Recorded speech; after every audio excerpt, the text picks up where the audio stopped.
एकदा बाजारामध्ये शिंपल्या यायला सुरुवात झाली की घरोघरी शिंपल्याचं कालवण खूप आवडीने केलं जातं. कारण शिंपल्याचं कालवण खायला खूपच चविष्ट असतं आणि ते आपल्या शरीरासाठी खूपच फायदेशीरसुद्धा असतं.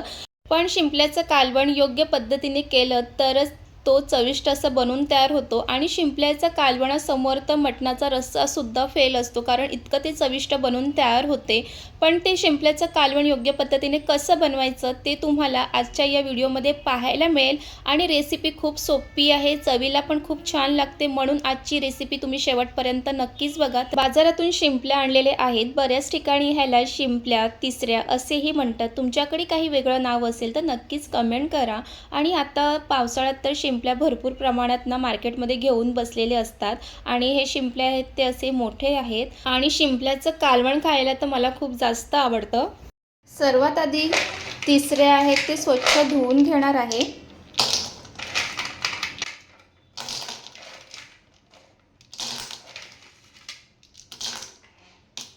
हे तिसरे आहेत ते 3-4 वेळा पाण्यामध्ये स्वच्छ धुवून घेणार आहे.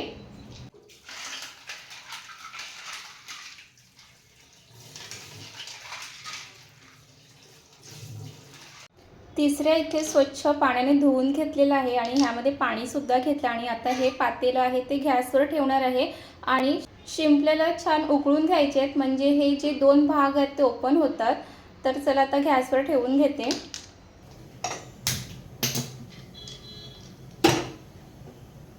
आता ह्याला छान अशी उकळ काढून घेणार आहे. 5-7 मिनिटांनंतर परत बघूया.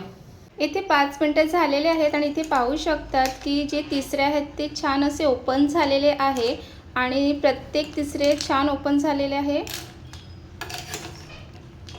तिसरे असे ओपन झाले की गॅस बंद करून टाकायचं. आता मी गॅस बंद करते आणि हे थंड झालं की दुसऱ्या प्लेटमध्ये काढून घेणार आहे.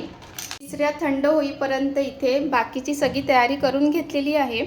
इथे हे वाटण्यासाठी घेतलं आहे. लसूण, मिरची, आलं, खोबरं, कोथिंबीर ह्याचं एक वाटण करून घेणार आहे. आणि तिसऱ्यामध्ये शेवग्याच्या शेंगा खूप छान लागतं, त्यासाठी ते घेतलं आहे. टोमॅटो आहे, कांदा आहे आणि इथे वांगी आहे, ते सुद्धा कट करून पाण्यामध्ये ठेवलं आहे. आणि आंबट करता इथे चिंच भिजवून ठेवलेली आहे. इतक्या साहित्यामध्ये तिसऱ्याचं कालवण खूप छान लागतो. आणि तिसऱ्याच्या कालवणामध्ये शेवग्याच्या शेंगा आणि वांगं हे टाकायचंच आहे. हे टाकल्यानंतर अजून कालवणाला खूप छान चव येते. तर इथे आता एक वाटण करून घेते. लसूण, मिरची, आलं आणि खोबरं ह्याचं इतकं वाटण करून घेणार आहे. आणि हे वाटण आहे ते मिक्सरमध्येच लावून घेणार आहे. तर इथे लसूण, खोबरं, मिरची थोडेसे बारीक कट करून घेतले, म्हणजे ते पटकन मिक्सरला फिरवलं जातं. आणि त्यासोबत ह्यामध्ये घालणार आहे स्वच्छ करून घेतलेली ही कोथिंबीर घालणार आहे. आणि मिक्सरमध्ये ह्याचं वाटण करून घेणार आहे. मिक्सरला फिरवून झालेलं आहे. तर असं हे वाटण करून घ्यायचं आहे. तर तिसरे आहेत ते सुद्धा थंड झालेलं आहे. आता ह्या तिसऱ्यामधलं जे भागामध्ये मांस आहे ते वेगळं करायचं आहे आणि जे खाली आहे ते वेगळं करायचं आहे. तर इथे एक एक करून तिसरे आहेत ते वेगळ्या करून घेते. हे आहे ते कालवणात टाकायचं आहे आणि हे टाकून द्यायचं आहे.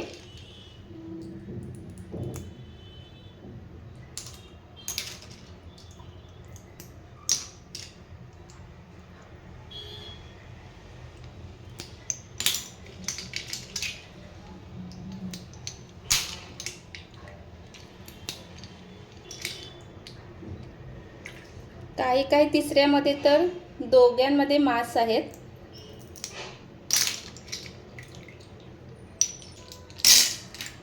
तर रिकाम्या तिसऱ्या आहेत ते वेगळ्या केल्यात आणि मांस भरलेले हे वेगळ्या करून घेतलेले आहेत. आणि हा जो पाणी आहे ना तो फेकायचा नाही आहे, तर हाच आपण कालवणामध्ये वापरणार आहे. पण कालवणामध्ये वापरण्याआधी हे जे पाणी आहे ते गाळून घ्यायचं आहे.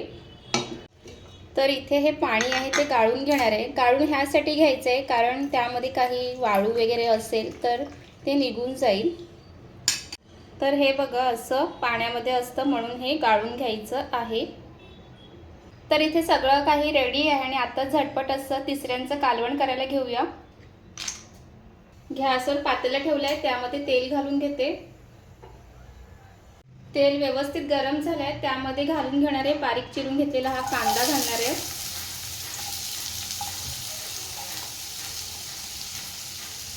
कांदा तेलामध्ये व्यवस्थित परतून घ्यायचा आहे। कांदा थोडासा परतून झाला की त्यानंतर त्यामध्ये घालायचं जो वाटण करून घेतले तो घालणार आहे। आणि तिसऱ्याच्या कालवणामध्ये तर खरी चव या वाटणामुळेच येते, त्यामुळे वाटण हे नक्कीच घालायचं आहे। वाटण सुद्धा तेलामध्ये छान परतून घ्यायचं आहे। कांदा थोडासा परतला की वाटण आणि कांदा दोन्ही एकत्र व्यवस्थित परतून घ्यायचं आहे आणि जो वाटणातला कच्चापणा आहे तो राहिला नाही पाहिजे, त्यामुळे छान असं त्याला परतून घ्या। वाटण छान परतून झालेलं आहे। त्यानंतर ह्यामध्ये घालणार आहे घरची मसाले, मीठ, हळद, काश्मीरी मसाला, घरगुती मसाला। वाटणामध्ये सुद्धा मिरची घातलेली आहे, त्याप्रमाणे त्यामध्ये मसाल्याचा वापर करायचा आहे। आणि त्यानंतर ह्यामध्ये शिंपल्या आहेत ते टाकून घेणार आहे, शेवग्याच्या शेंगा, टोमॅटो आणि वांग हे सगळं टाकून घेणार आहे आणि हे सर्व मसाल्यामध्ये छान मिक्स करून घ्यायचं आहे।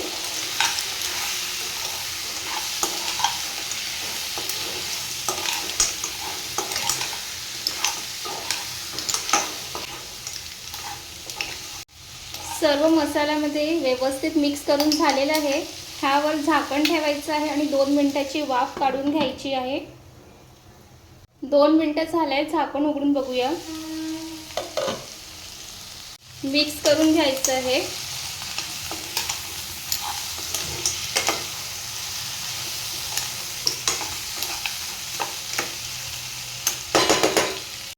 त्यानंतर त्यामध्ये पाणी घालायचं आहे, जो तिसऱ्याचं पाणी आहे ना तोच घालणार आहे आणि मिक्सरमध्ये वाटण करून घेतलं त्यात घालणार, म्हणजे तो वाटणाचं पण पाणी त्यामध्ये टाकलं जाईल। आणि हे पाणी घातल्यानंतर मिक्स करून घेते। सुरुवातीला तर थोडंसं पाणी घालूनच त्याची उकळ काढून घ्यायची आहे। तुम्ही ते पाहू शकता की किती पाणी त्यामध्ये घातलेलं आहे। त्यानंतर झाकण झाकून एक 5 मिनिटाची उकळ काढून घेऊया। 5 मिनिटं झालेली आहे, झाकण उघडून बघूया। कालवणाला छान उकळ आलेली आहे। परत एकदा ते मिक्स करून घेते।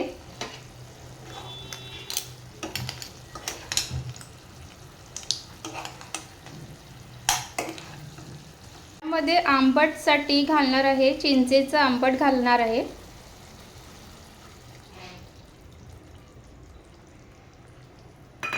चिंचेचं आंबट घातल्यानंतर ते परत एकदा मिक्स करून घेणार आहे आणि झाकण झाकून उकळ काढून घेणार आहे। 5 मिनिटं झालेली आहे, उघडून बघूया। कालवणाला खूप छान अशी उकळ आलेली आहे। शेंगा शिजलेले आहेत की नाही ते चेक करते। तर इथे शेंगा सुद्धा शिजायला आलेले आहेत।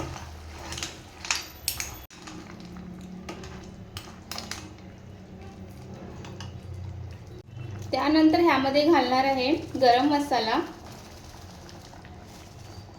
कालवणामध्ये गरम मसाला व्यवस्थित असं मिक्स करून घ्यायचं आहे आणि तुम्हाला कालवणामध्ये जितका रस्सा पाहिजे ना त्याप्रमाणे ठेवून घ्या। इथे शिंपल्याचं तिसऱ्याचं कालवण बनवून तयार झालेलं आहे।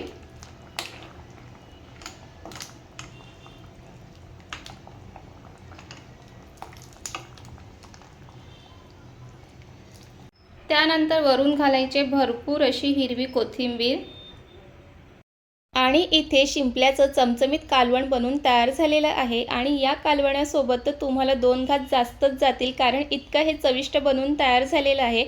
आणि या कालवणाला खरी चव येते ती शेवग्याच्या शेंगा आणि वांग, त्यामुळे तुम्ही सुद्धा कालवणामध्ये नक्की शेवग्याच्या शेंगा आणि वांग टाकून हे कालवण बनवा। आणि तुम्ही सुद्धा अशाच पद्धतीने जर हे कालवण बनवत असतील तर नक्कीच मला कमेंट करून सांगा, किंवा वेगळ्या पद्धतीने बनवत असतील तर तेही सांगा। आणि हे मस्त गरमागरम कालवण आणि भात खूप चविष्ट लागतं। तुम्ही सुद्धा ही रेसिपी नक्कीच ट्राय करा। रेसिपी आवडली असेल तर लाईक करा, कमेंट करा, शेअर करा आणि आपल्या पेजला फॉलो करा। पुन्हा भेटूया, बाय बाय।